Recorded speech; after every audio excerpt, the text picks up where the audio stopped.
Hello and welcome to Lore Watch, a roundtable freeform discussion about lore in the games of Blizzard Entertainment. I'm your host, Joe Perez, one of several lore-focused folks from Blizzard Watch, and I've got my stupendous co-host with me today, Matt Rossi. How you doing today, Matt? Greetings, mortals! That's pretty much appropriate for what we're doing today. So today we are going to be finishing out the Diablo class lore discussion with our final three. At least as of this time. If they add more in the future, we'll cover some more. But for right now, the last three that we have are the Assassin, the Demon Hunter, and the Witch Doctor. And I think starting with the Assassin probably isn't a terrible thing, since we ended last one with the Amazon, and there is a direct tie there. So Matt, what do you have to say about the Assassin? There's no direct tie there. Is there not? No. The Assassins are related to the sorcerers and wizards. Oh, well then correct me, please. Educate me. The Assassins started in the Mage Clan Wars. The Vizjurai were doing a lot of demon summoning, and after that war, they realized demon summoning is bad. Demons are bad. Who knew? So they came up with a ban on that. They were like, you can't use demonic magic anymore. You can't summon demons. But they knew mages tend to do things they're told not to do. Hey, there's a way to get extra power, and you're telling me not to do it. That makes it even more tantalizing. So they created the, I can't pronounce this, so if I get this, I mean, it's a made-up word, so the Vizjektar. And the Vizjektar were basically just called Mage Hunters, or Mage Killers. They're basically designed to hunt down and kill mages that have broken the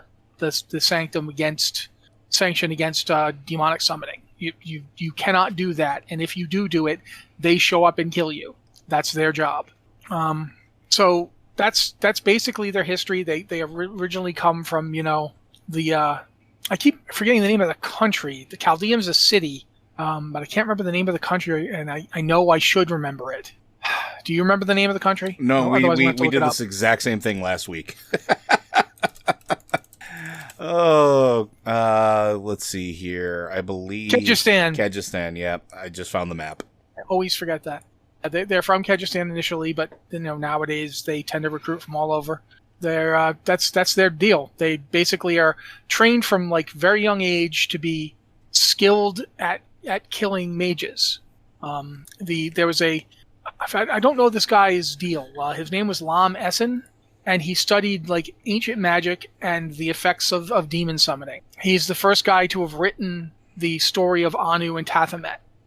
We don't know how he learned this stuff. He studied the old religion or Skotsim, which was this kind of weird old. It's pre Zakarum spirituality and magic practice, and he studied that. And using what he learned from that is where he got the knowledge about the Burning Hells and the Primevals, and as a result, he basically penned the book on how to deal with people who've been corrupted by demons. And that book was used by the Vizjurai to create their assassins. Interestingly enough, though, that book was suppressed by the Zakarum, because the Zakarum had an inquisition where they suppressed all other religions, and Sketsim was one of the religions that they suppressed. Probably because by this point the Zakarum were invaded by Mephisto, and they wanted to get rid of anything that would allow people to fight demons more successfully. But they couldn't really go after the assassins because the Vizjurai were so powerful, and to directly antagonize the Vizjurai might mean that they would figure out what was going on in the Zakarum, and that was the last thing that they wanted. So the assassins kind of got to hang out and still be doing what they were doing. So they're sort of like monks, kind of. Both in the way they fight and in, the arts they practice, but they get them from a different source. I was going to say, don't they not directly practice the arts? I thought that they, the whole deal with the thought of the corruption was that they used items instead. Yeah, they don't use magic at all, but they study it. Yeah. They hone their natural fighting abilities, and they do it the practices they use, the training of the book is such that they actually do get magical abilities, but they're kind of it's more like anti-magical abilities. If you think about it in terms of, it's not too dissimilar from the Templars from Dragon Age, where you have people who learn how to disrupt magic, how to kill mages, how to destroy demons. That's what the assassins are all about. But they do use a lot of enchanted items and ingenious devices instead of using magic directly. They don't use magic directly. Yeah, and I find that absolutely fascinating because, like, the idea that any magic can become a corrupting force is intriguing, right? And it's something that I think is not unique, but you don't generally see a lot of in fantasy settings. Even in grimdark fantasy settings, you don't generally see, like, oh, just magic in general could potentially cause you to become supremely corrupted, right? I don't think that that's quite accurate. It's not the magic that makes you corrupt. It's the fact that you're human. Because humans have in them, in the Diablo setting, humans are, part angel, part demon. All humans have both essences within them, which is why humans can choose to do either. And magic gives you the ability to do more. So if you like using magic, it's inherently part of humanity to be corruptible. You have that within you. You have like the old concept of, I've got an angel on one shoulder and the devil on the other. That's literal in the Diablo setting. So if you're an arcane magician, you are always being tempted to use magic that calls on demons and summons demons. And that's the thing. It's not that the magic itself did anything. It's that you, using the magic, decided to reach out, even though you knew it was a bad idea, because it would benefit you. That's fair. It's the selfishness of it. So it's not. There's plenty of Vizjari who never once get corrupted. You can be a mage all you want. It's when you choose to use this forbidden magic that reaches out to the hells, and that to me is fascinating because that's why necromancers. You don't hear a lot of demonic and corrupted necromancers, although there are necromancers who are using demonic magic. But the ones who are members of the Priests of Rathma almost never, because they don't even learn that magic. They don't learn those spells. And it's fascinating to me how it's not like, the kind of magic you're using isn't the problem. It's just, do you know how to make a deal with a demon? Yes, if you do, and you do it, then that's the problem. And that's why the Vizjari have the Viz... Oh, man, I cannot pronounce this word to save my life. I'm just going to say the Assassins from now on, because the Vizjari were created because they knew everybody's possibly corruptible. Everybody could be... could fall into this, and we've seen what it does, because the Mage Clan Wars were a directly result of people summoning demons, and that's something they were not willing to ever go through again. So it's interesting, the Assassins, they don't really have, I don't know how to explain this, they don't have that kind of relationship with magic like other people do. They don't cast spells, as you pointed out. Yeah, and I think that definitely manifests itself in the game. So, like, if you were to play Diablo 2, you would see that, like, shadow traps and things like that, the things that they're using are physical devices that they're throwing down that cause those elemental energies to actually manifest, which I think is also very, very interesting, because I think the only other group that really mentions using artifacts or items in that way is the Haradrim, right? Like, the Demon Hunters do. Okay. Well, we will talk about that next, probably as soon, once we're done with Assassins here. But please, continue. Oh, continue what? So, is there... I guess then my other question is, with everything that was going on during Diablo 3, why do we have an idea of why we didn't see any Assassins? Partially because Emperor Hakan was, controlled by Belial, I would think.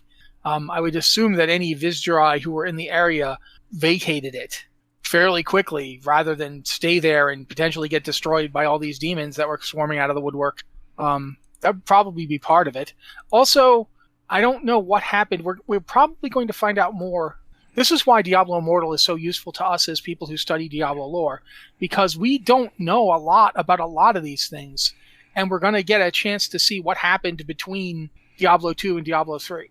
Like, one of the things that we're going to, to go again to the Demon Hunter, who we're going to talk about in a bit, a lot of the origins of the Demon Hunters are directly going to be talked about in Diablo Immortal and haven't been talked about yet. Like, as of right now, we don't know where the Demon Hunters come from, other than the physical location they're currently in.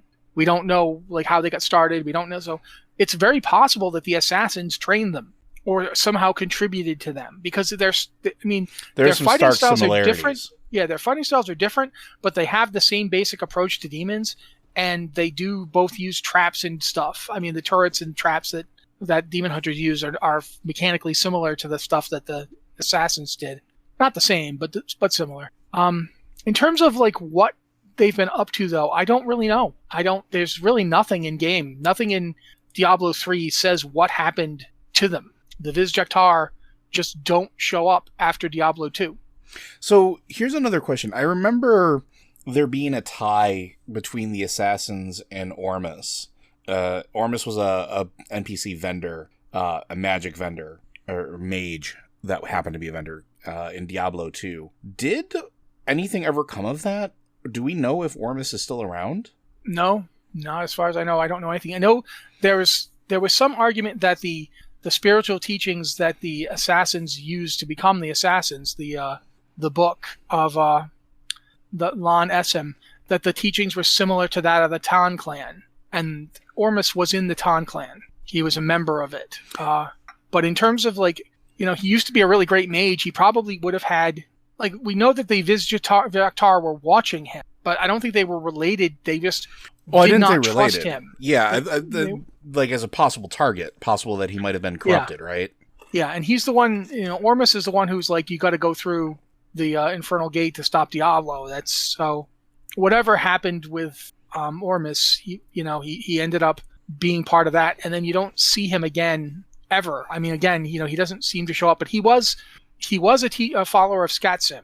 It should be pointed out, the same school that the Lan Esu book comes from. So he was one of the people who was actually oppressed by the Zakharum Inquisition after Mephisto took over the church. But to my knowledge, there's never been anything again after Diablo 2. We don't hear anything about Ormus. Again, maybe Diablo Immortal will show us what happened to him. See, and I think that's one of the things I'm most interested in with Diablo Immortal as well, is that in-between time is one of the more fascinating things. Like you pointed out, we don't know a lot of what happened in between Diablo 2 and Diablo 3. In fact, we know almost nothing. And it's very intriguing to see what things break down, because there is a sizable time gap between the two events, right? I forgot how many years there is, but there's a chunk between the two. I want to say it's at least 18 years, something like that. How old is Leah? 16? I thought it was like 25. Is it 25? Okay. But I mean, give me a sec. I can tell you exactly, because I was just looking at the timeline, but I don't have it up in front of me right this moment. All right. Well, I think that fascinates me, though, because that's a lot of time between events.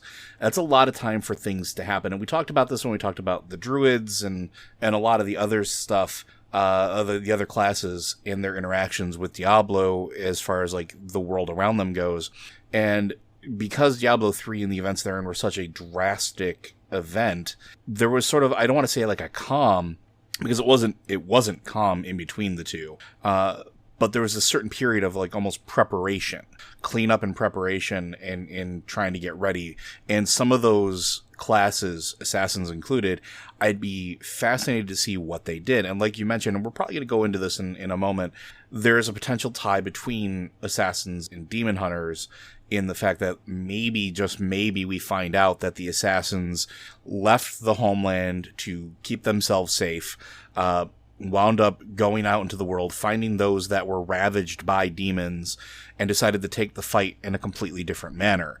Because the Assassins were essentially lone operatives that, I mean, they used tricks and guile and shadows to eviscerate their targets, right? They were, in a lot of ways, similar to, I guess, the rogue that we've been seeing be sort of brought back for Diablo 4, with them being an assassin and claiming victims and trophies therein, except they didn't claim trophies necessarily. They found those that were corrupted and killed them. But if they needed to take the fight in a different manner, and potentially were the ones that trained the Demon Hunters, that could be very, very fascinating. And I think it would actually be kind of cool.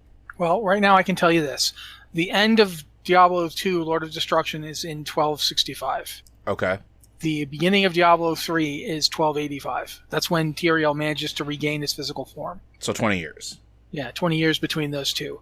The events of Diablo Immortal take place in 1270. So 5 years after And that's when supposedly the Demon Hunters were formed. I'm going to just go into it now, because there's no point in waiting. Sure, yeah, let's go right into it. The Demon Hunters basically form in 1270. They're in the Dreadlands. So in the area, the former home of the barbarian peoples, amongst others, the demons poured out of the world wound inside Mount Ariyat and began rampaging across the area. The demon hunters are being formed in that area. There's not a lot of them. There was maybe a couple hundred of them, and they didn't have an allegiance to any nation. They wanted to hunt demons and demon spawns. And essentially, to get into the demon hunters, you had to lose like a home or a loved one or something. You had to be one of their victims, essentially. And so it's an organization rooted in vengeance, which is different than the assassins. The assassins were not about vengeance. They were basically just, this needs to be done. We will, protect our homeland and, prevent this horrible thing that happened from happening again. So they are different, and they're also different in outlook. Like one person once pointed out, the demon hunter plays a lot like if you took the assassin and the Amazon and you made one class out of them. Mm-hmm. Right down to the demon hunters using two different kinds of the discipline and hatred. They have two different power sources that they switch between for abilities. But in terms of like their focus on fighting demons, their use of mechanical things like explosives and turrets and so forth is similar to the assassins' traps and so forth. There are similarities between the two, and for that matter, between the demon hunters and the Amazons. So it's quite possible that some Amazoners involved in this, but we don't know. Could have been a rogue too, for that matter.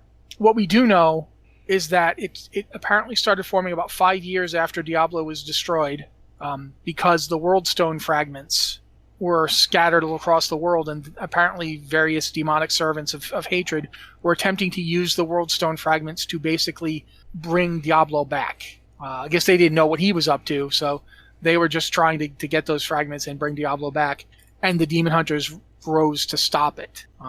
For instance, the character Vala, we know that she was just starting her training in 1270. She lost her sister and began training at that time. We know she's going to pop up in Diablo Immortal. I also think it's fascinating that, unlike a lot of the other classes, demon hunters are unique in the fact, or I would say mostly unique, that they don't owe any allegiance to a particular country or king or religion. They're made up of the disparate scraps of those that have been afflicted by the demonic invasions, right? So the membership inside of the demon hunters is not part of a religious cult or an organization brought forth by an inquisition or a king or anything like that.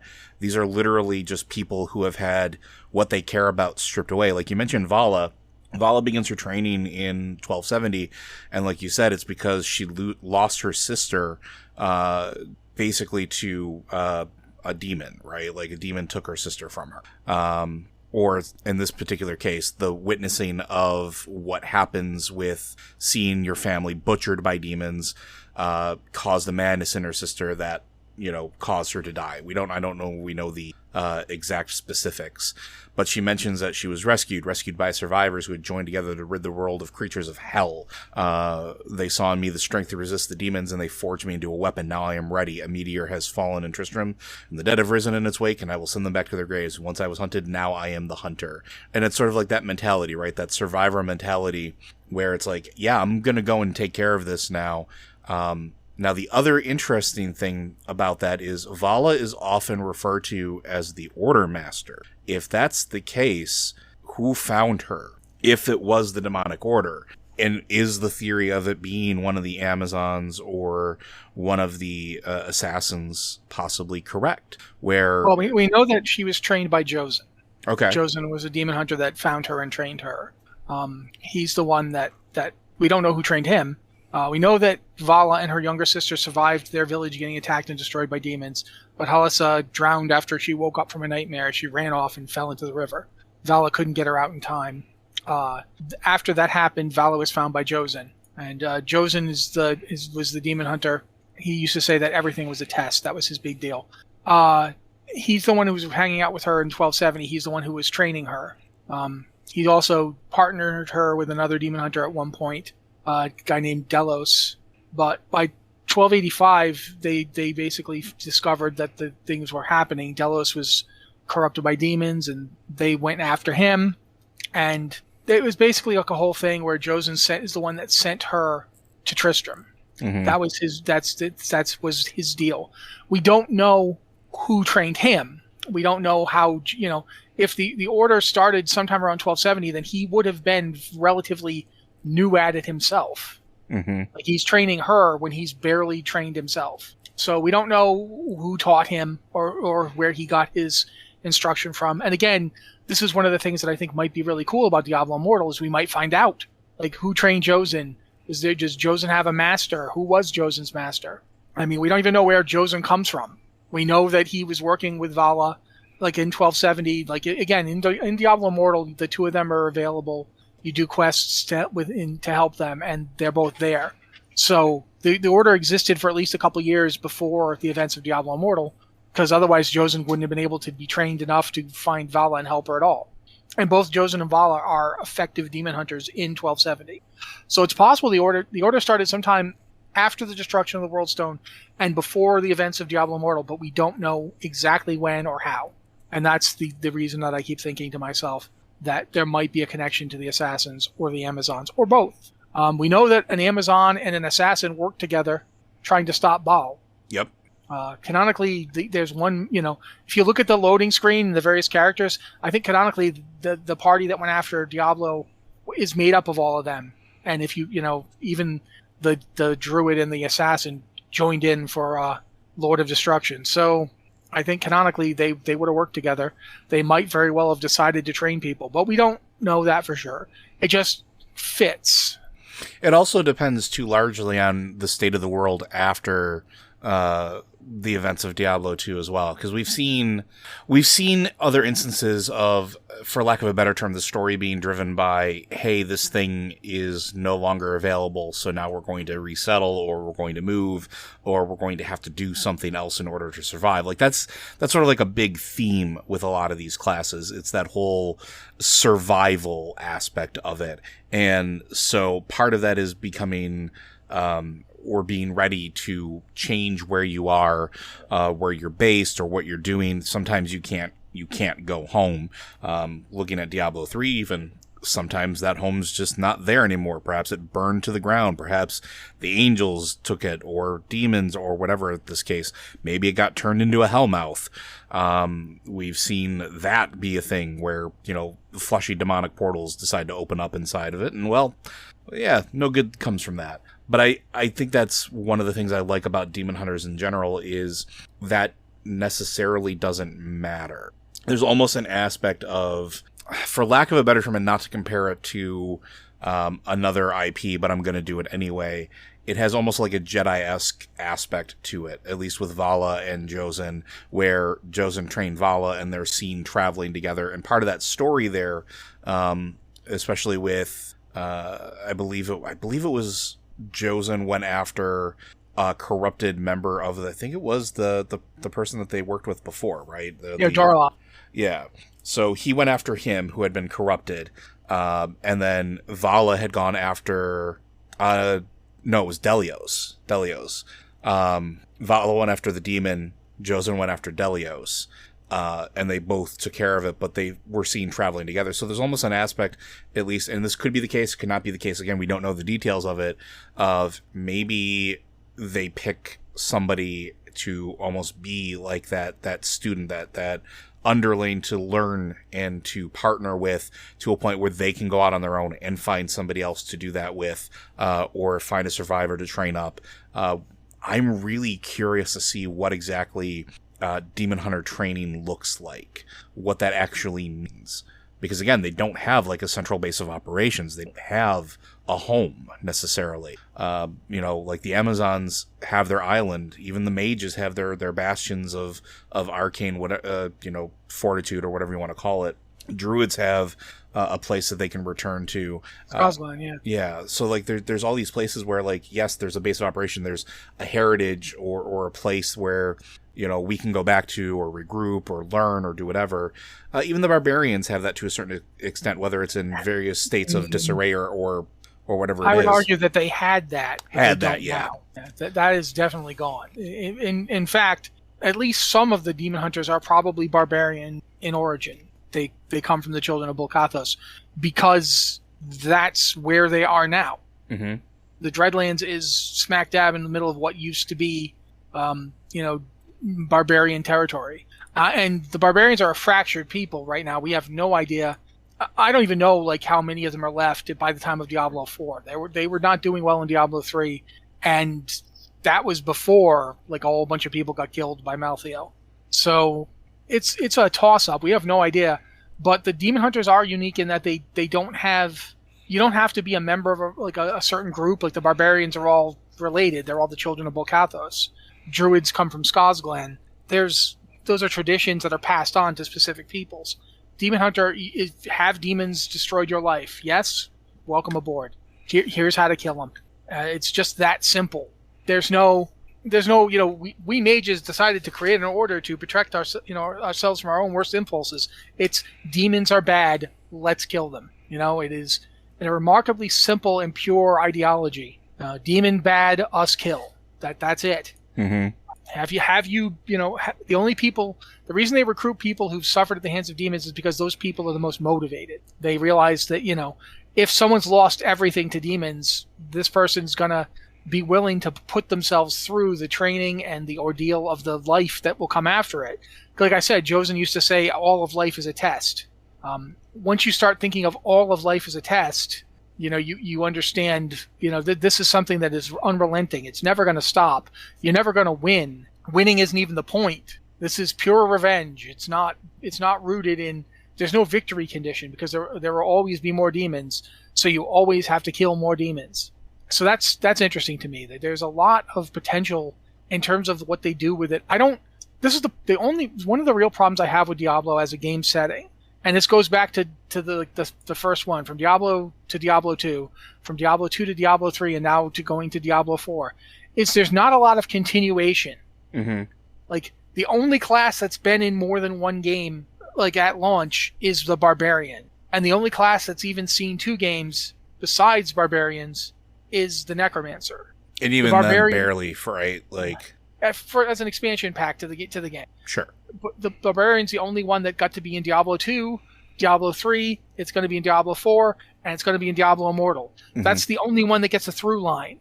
We see them over and over again. We saw the Amazon once. We saw the Assassin once. We've seen the Demon Hunter once, but they're going to be in Diablo Immortal, so we'll get to see more of them. Druid gets to skip 1 or 2. Yeah, but the thing is there's a lot of these classes, like we're talking about the Assassins, and like what happened to them? Why haven't we seen them again? That is a very good question that we can't answer because they've never been addressed. I would like them to be addressed. I would like to see them again. I think there should be NPCs that are assassins if we're not going to have playable assassins. There should be people out there who are, hunting down demons and killing them, whether they be demon hunters, assassins, or otherwise. But yeah, it is one of the things that is difficult about Diablo as a setting sometimes, is that we don't get a lot of through line. Like we don't know right now we don't know if the paladins are all gone. We know we didn't see any. We have a couple suspects of what might have happened to them after Westmarch. There might have been some paladins left. Maybe they weren't actually in an order anymore, but they might have still been out there with their, fighting the hosts of hell with the light, but we haven't seen them. We saw a bunch of Crusaders in Diablo 3, and we're going to see them in Diablo Immortal, which means that we'll see them before Diablo 3, but we don't look like we're going to get to see them in Diablo 4. Like, you talked about we don't know what shape the world was in really between 1265 and 1285. We know that they considered it a period of quiet where things started to recover before everything went really, really bad again in 1285. And there's a lot we have yet to see. We don't know what was going on in Skovos. We don't know what the Amazons are doing. We don't know, what's going on in Tianza, there's just, Xiansai, sorry. We don't know what's going on in Xiansai. We'll find out about Skazglen in Diablo 4, but we haven't seen it this whole time. Kyrgyzstan is crumbling and falling apart. We only heard about the Tarajan jungles really in Diablo 3. Yep. Because of the witch doctors, and that's barely, we don't know anything about what's going on there in terms of the demons. Did the demons go there? Did the angels show up and start killing people there? We have no idea. We know the Crusaders were wandering around the swamp in the very distant east, as far east as you can go pretty much, for a long time before they finally came out and started wandering the world again. There's a ton of stuff that's just never really been dealt with. I mean, should we talk about witch doctors now? Yeah, I think that's a really good transition. The witch doctors, and this is going to be to best of my knowledge, because I actually really like the witch doctor class because I generally enjoy hybrid classes, and witch doctor is definitely a hybrid class. So witch doctors are actually really quite rare. They're not a very common thing, even in Umburu society. So very, very few men or women ascend to the position because they have to possess two very distinct things. One, they have to have an extreme prowess in battle, which means that they have to have survived a lot of encounters and essentially been blooded, whether it's fighting against human or not sanctuary-specific creatures, whether it's angels or demons, or any of the various mutations that exist in the swamplands. But on top of that, not only do they have to be militaristically I guess profitable is the wrong word, successful. They have to have the ability to communicate with spirits, which is it's like a latent ability. It's not something that's taught. It's not something that, you can pick up. It's something that you're born with. So they have to have both of those things before they can even start down the path of being a witch doctor. Now, the thing with the communicating of the spirits is that they believe in what's called, or that it's being touched by the unformed lands, which is a central point of Umburu sort of society and belief structure. The unformed lands, and the belief in it thinks that the mortal realm, so sanctuary itself, is merely a veil for the true reality that is actually the unformed lands, and that it's the witch doctors who can gain insight into that realm. They can actually see it, they can experience it, they can go into what's called a ghost trance in order to actually interact with it. And that's a state of being where they train their minds to perceive that sort of land or that realm beneath the layer of what we call reality through rituals and herbs from the Tanganzi jungle itself, or Tanganzi in general.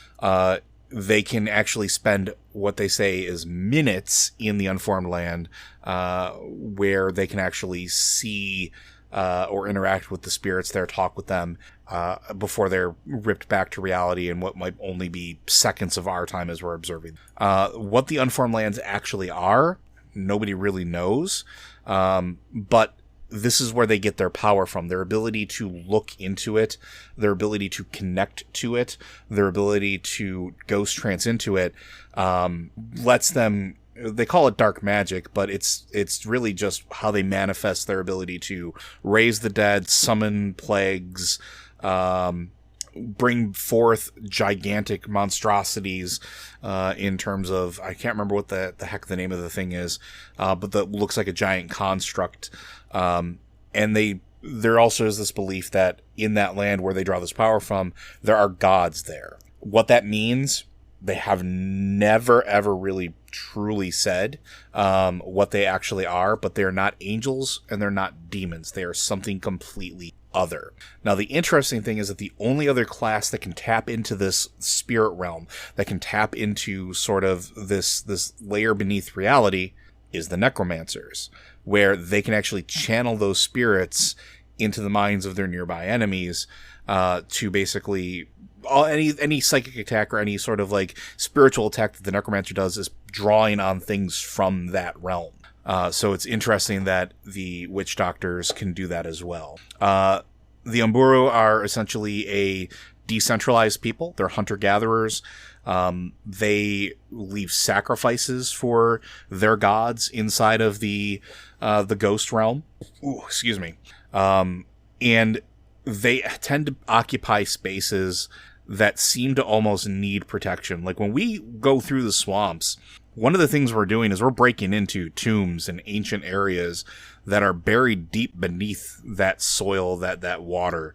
And it almost seems like the Umburu are almost positioned to try to keep that safe. Now, nothing's ever been said or really linked between the two, but it seems a little too coincidental. Let's see what else about the witch doctor I think is interesting. Oh, the other thing is, like necromancers as well, they can feel when something dies and passes from one realm to the other. And they can actually sense when, like, there are mass murders.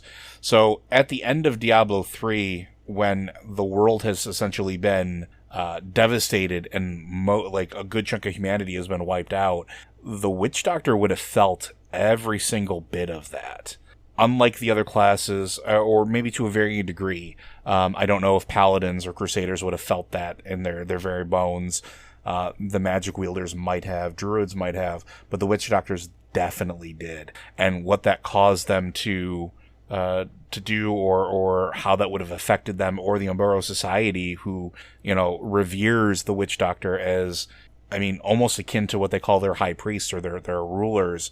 That would be a fascinating thing to see. Like, are they still around? Can they still exist? Are they been laid waste with everything that's happened there? Now, the other thing I think is really cool about the Witch Doctors is that not only can they use the herbs and things that they find to put themselves in that ghost trance state, they also know how to weaponize it. And that is manifested through summoning the poison clouds, throwing the canoptic jars, using the poison darts to essentially attack their enemies' spirits using their magics from the unformed lands, their bodies through the use of the poisons, as well as their minds.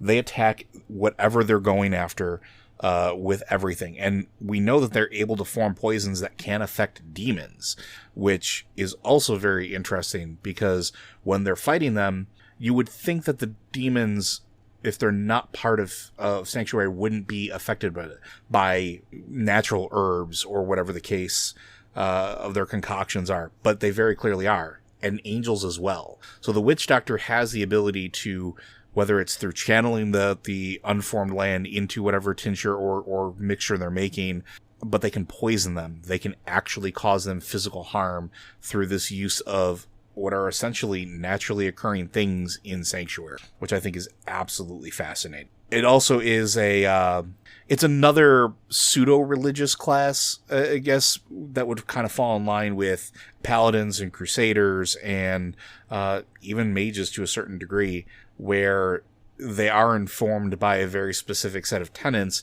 It's just way different than everything else. It's very animistic, very spiritual, very multiple gods, not just one greater being, not just believing in the light. And I think that is absolutely fascinating. And I think that due to the nature of their sort of hunter-gatherer-esque society, where maybe they're not staying in one place for too long, they don't really necessarily have established cities, that they might have also been one of the few groups to maybe survive a good portion of the aftermath of Diablo 3 going into Diablo 4. Now, I'm very curious to see if they will pop up in some capacity in Diablo 4, because I want to see...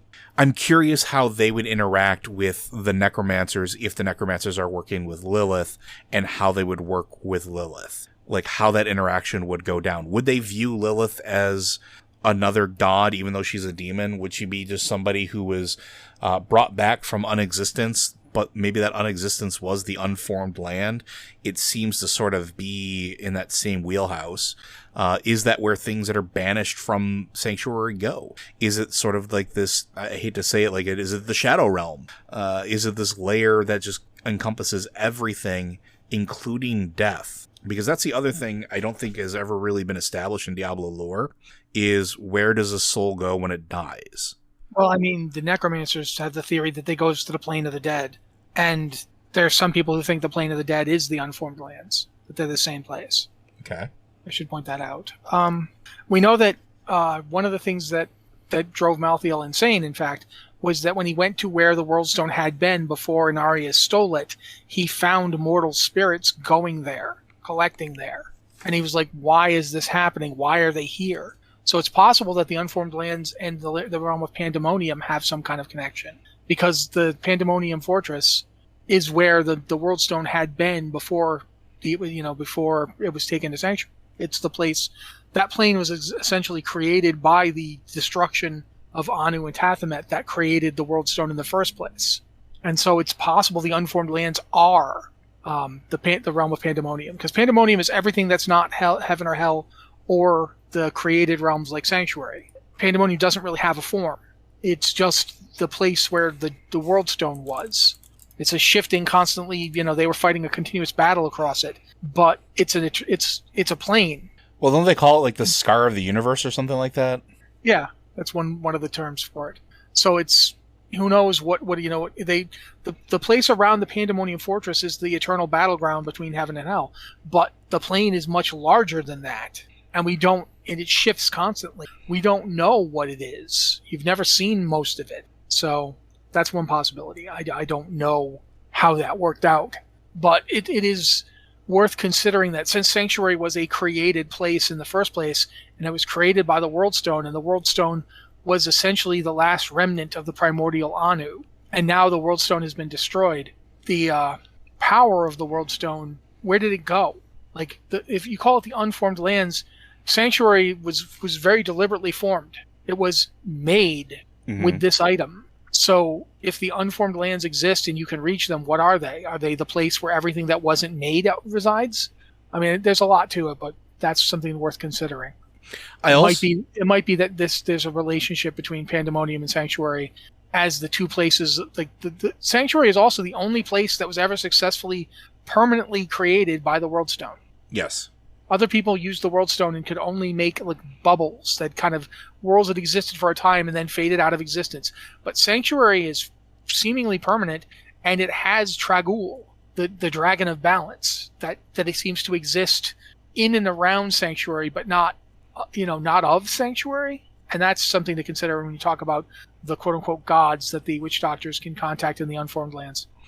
The interesting thing is I wonder how important it's potentially going to be in the future of Diablo. And the reason I bring that up is because with humanity being devastated the way it has been, and with the World Stone being gone, with everything that happened at Pandemonium Fortress, and the idea that maybe the unformed lands, maybe the land of the dead, exists as a layer between all of them, whether it's, Sanctuary, and we know from, I believe it was Diablo 2, when you're going into hell, like, you go there through Pandemonium. Like, it's adjacent to it. We know that. So I'm wondering if it becomes more important. Like, we know that things can be brought back from there. We know that power can be tapped into there. And if all of those human spirits exist there and they were at some point Nephilim or becoming Nephilim, that's a whole lot of untapped power, potentially. And that could be why necromancers are involved in all of this. Maybe not necessarily just because of the power aspect, but because that has shifted the balance way too far in one direction. And maybe witch doctors become important in that, because if they can physically go there, if they can travel there and have the rights to do that, maybe they have the rights to help other people there. And if adventurers need to go there to retrieve souls or power or whatever in order to bring the eternal conflict to an end, I could see that being something that becomes much, much more important. I would also, it seems to fit too, because originally, and this is sort of like a game mechanics thing, originally back in Diablo 1, I remember there was an interview where they stated that Pandemonium was supposed to be a place that they wanted to bring players to. They reiterated this in Diablo 2, where we visit the Pandemonium Fortress, but we never got a full expansion of it. The closest we got was Diablo 3 Reaper of Souls, where we go into the fortress and tear that place apart to get to Malthael. But like you said, that place is huge, and it was something that they always planned on doing, and I'm wondering if that opportunity is starting to come. And I'm wondering if the classes that are going to be involved as NPCs potentially are going to be the key to getting there, and maybe it's a larger important thing to what's going on. Again, I still have it in my mind that where do things that don't exist go? How is it possible to completely unmake something? But if you unmake something to its complete base components, do they still exist somewhere? Yeah, but think about it from the other side, though. Everything in Sanctuary didn't exist. Sanctuary didn't exist. Mhm. It was not a real place. And then they made it real using the World Stone. They pulled it out of nothing and made it something. Again, using the World Stones. They formed it using the World Stone. The World Stone formed Sanctuary. So the unformed lands would be what? Are they the places that they didn't make using the World Stone? Are they the places from which the World Stone drew? Or are they the World Stone? Now that's an interesting idea. And does the World Stone have to physically exist to exist? The World Stone dreams nothing into something. And if The World Stone is a manifestation of Anu's power, the power to create, the power to make things. If you can make things, first you have to conceive of them. Anu created himself into two beings because he conceived of himself as separate. He created Tathamet by conceiving of all the evil and vileness within itself, because it was everything, so of course it had those things too, being pulled out and created as a new thing, which also created the other thing, the Diamond Warrior, which was everything left. When you pull all that stuff out and put it over there, everything left behind is there. If you create a world, everything you don't create, where is it? And interestingly enough, too, right? Like, we know that there are chunks of World Stone that exist out in the world before the World Stone no longer was there.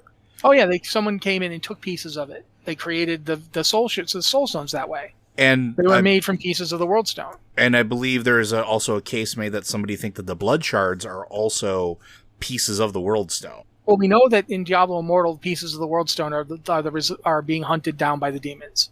They're looking for them. So ultimately, I think it's very interesting to think about the concept of the World Stone not as a thing, an object, but as a place. You know, Sanctuary was the only thing it ever made that continued on. Why? Was it because they brought the World Stone to Sanctuary? Mm-hmm.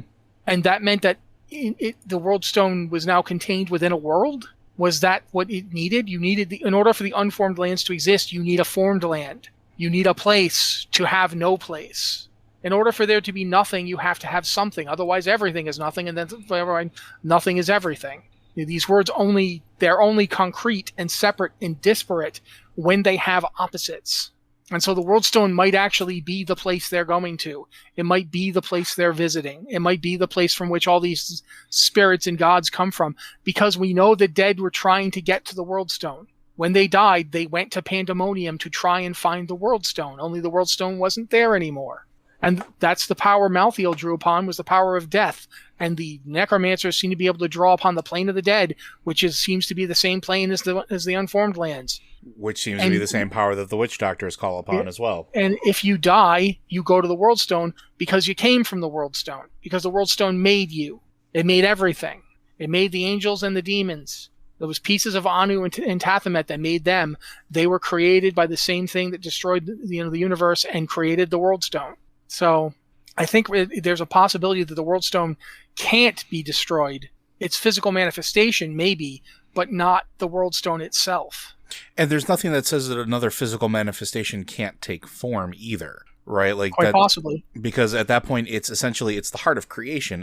It's essentially untold potential that if everything can be created using its power, why can't it create itself? Like you pointed out, they did that originally.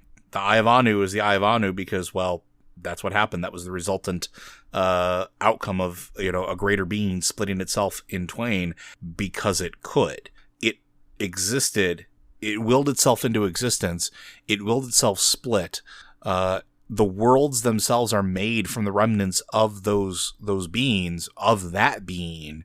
It is essentially pure potential. And if that being can do it, and anything exists of it, and Sanctuary is made of it, which we can argue that it is or isn't, whatever, that is entirely possible that the World Stone could just exist again. But I like your idea. I like the idea that because of that pure potential, because of that pure creation, that it doesn't necessarily have to be a physical item. It can be a place. It can be a concept, a higher concept that just exists. And if that place is the land of the dead, if it is the unformed world, then going there or tapping into it seems like the next logical place because that's where it came from to begin with, or potentially where it went after everything was physically destroyed. It's a fascinating idea to think about, and one of the existential-esque type things of Diablo that I think is always fascinating, because it can mean something so different to any of those characters. And I also think that it's going to become a little more important, and this is a little bit outside of the lore aspect, simply because the game itself seems like it's trying to go back more towards its RPG roots. Well, how do you do that? You bring more meaning, more story, more investment of the characters and what's going on, aside from just clicking things to get loot. And if you add sort of that element like they're doing with Diablo Immortal, and potentially with Diablo 4, you get the opportunity to explore some of these concepts a little deeper. And I think that's personally something that I'm looking forward to. Because like you said, Diablo has this nasty tendency of, we don't always get a whole lot of backstory. We've had books, sure. We've had the Sin Wars, we've had the Book of Cain, we've had the Book of Tyrael, we've had some items outside of the game that sort of try to solidify some of that, but I think we can start getting to a point where the story, the lore of it, could start manifesting more solidly inside of the game, and I think they already started to do that with Diablo 3 to a certain degree. So I guess I want to end this with a question for you. With everything that we've talked about, with all of the classes, with all of the lore for the classes, thinking about going into Diablo 4 now and Diablo Immortal, what would you like to see explored the most in terms of those classes and their interactions with the world? And yes, it can be barbarians, because I know it's like peanut butter and jelly. It just goes together, Matt and Beans. But I'm curious. Honestly, for me, the one I'm most interested in finding out about is what happened to Skovos. What's going on with the Skovos Isles? Because last we heard, they sent Amazons out into the world, and that's it. We don't know what happened since. What have they been doing? You know, did they get the eye back, the sightless eye? The sightless eye can be used to scry on the entire history of the world. Did they know what was coming? Did they have a defense for it? Did they were they prepared for Malthael's attack? What is going on with Skovos and the Amazons? That's the barbarians. I feel like we've seen enough in terms of, I don't worry about their story. Their story is their homeland was destroyed. They're a wandering people. They have no fixed abode. They're all just kind of trying to rebuild what they lost. I get that. I've seen it. I know what it is. But the Amazons, no idea what they've been up to since Diablo 2. So yeah, I would like there to be something about Skovos. And for me, I think I'm getting what I want the most, which has always been the Druids. And mostly because the concept of druidity inside of a grimdark setting has always fascinated me, because generally speaking, Druid lore is not necessarily always tied up with, in classic storytelling, with super, super dark, like, tidings, right? So here's where I'm going to disagree with you, buddy. Okay. Because Arthur Machen exists. Well, and the Wicker Man exists. And in fact, for most of its history, going back to Caesar talking about the Druids were always portrayed as sinister. They held knowledge that they didn't share with people. They didn't, they had strange rites that they didn't discuss with outsiders, and they called upon gods that they didn't really bother to explain to the people who were writing about them. So there is actually a long tradition of Druids being sinister and even a little malevolent. The whole idea of nature, red in tooth and claw, of the horned god, or the Dol Carnazane, the two-horned god, the one that sacrificed, burned people in giant wicker statues. Servants of the Dark Earth, yeah. Yeah, okay. All that stuff. That stuff is a big part of Druidism. That's why I liked that in World of Warcraft they brought it in with the Kultirans. Like, they had death druids who were like, part of life is death, part of nature is decay. It's part of it. You can't have it. Like, without there's decay, no life plants without don't death. grow. Yeah. So I think it's pretty fitting, actually, and I think it's very thematically appropriate to Druids to have that element. The part where they turn into werewolves, that's a little harder, but I'm down for the werewolf turning. That's and cool. werebears. Don't forget werebears. Sure, yeah, that's fine. But yeah, I think that Druids work pretty well as a sinister, not necessarily evil, but scary. Just because something isn't evil doesn't mean, this is another Dragon Age reference, but I think it works here. Never mind about that tiger. It's not its fault. It's going to eat you. Mm-hmm. It doesn't matter that the animal isn't evil. It's still going to kill you. and that's frightening. The power of the druid to take animal forms, to call upon storms and lightning and earthquakes, it's still terrifying. Whether or not, they're using it for evil doesn't matter to the people they kill with it. Right. And that's, I think, something that's pretty cool about the Diablo version. But I am looking forward to that getting explored a little bit more, seeing what they've been up to, and actually getting to see their interactions with the world in general. It's always been my favorite class, is what it really boils down to. So getting some more of them is always going to make me very, very happy. But I think that's going to do it for us today, unless there's anything else you want to bring up. No, I'm good. All right. Well, Blizzard Watch is made possible due to the generous contributions at patreon.com/BlizzardWatch. Your continued support means this podcast, site, and community is able to thrive and grow.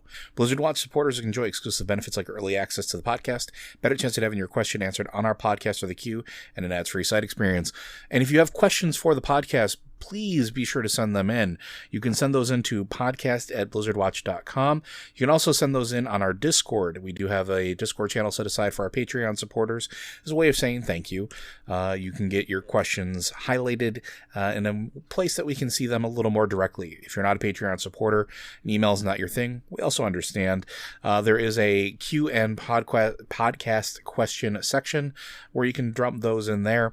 We're going to look at both of those. Just make sure you specify which show it's for, so Matt and I don't have to mud wrestle for them. But with that, we'll see you next week. Dude, it's Jello, it's not mud.